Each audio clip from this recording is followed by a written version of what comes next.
Sidang pra-peradilan yang diajukan oleh Kepala Badan Keuangan dan Aset Daerah Kabupaten Bovendigul, Warinto Gultom, saat ini tengah berlangsung di Pengadilan Negeri Merauke.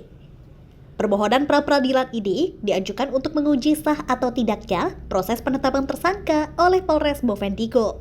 Kuasa hukum pemohon Guntur Ohoy Wutun menyebut permohonan pra-peradilan diajukan karena menurut mereka tindakan penyidik Polres Bovendigul dalam menetapkan Warinto sebagai tersangka dinilai semena-mena atau tidak sah sesuai aturan perundang-undangan.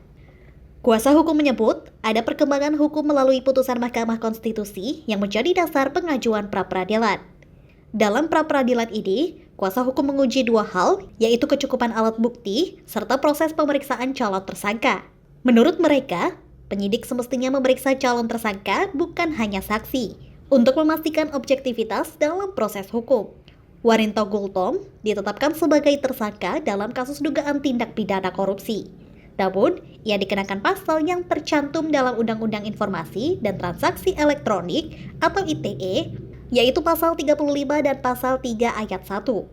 Kuasa hukum pemohon menyatakan perubahan data dalam Sistem Informasi Pemerintah Daerah atau SIPD yang menjadi dasar perkara bukan dilakukan oleh Warinto, melainkan oleh Pokja di bawahnya.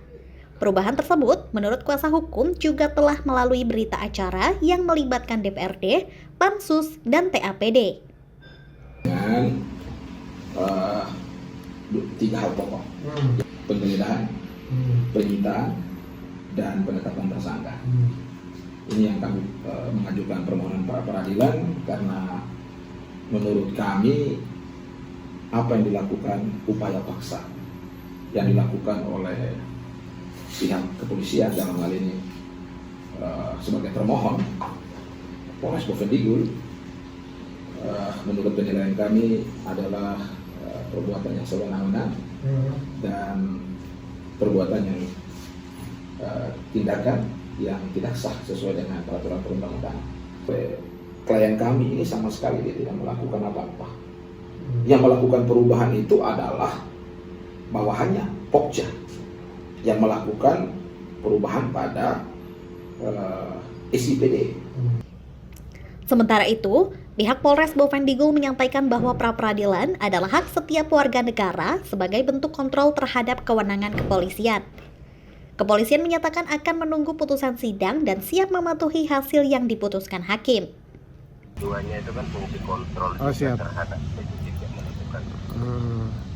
Nah itu haknya setiap warga negara itu. Sudah dengan dua prosedur penyidikannya apakah sesuai dengan diuji formilnya di pra-peradilan. Iya, siap. Ya kita menunggu saja apa hasil dari putusan itu, kan kita ikuti dan kita taati dan putusan itu bersifat ingkrah, punya kekuatan hukum, tidak ada upaya banding. Iya betul. Jadi setiap semua pihak ya tetap patuh dan tunduk terhadap putusan pra-peradilan. Sidang pra-peradilan telah memasuki tahap kesimpulan setelah sebelumnya dilakukan pemeriksaan saksi, pembacaan permohonan, serta replik dan duplik. Pembacaan putusan dijadwalkan berlangsung pada Selasa 11 Maret 2025. Jessica Ardana, Kompas TV Merauke, Papua Selatan.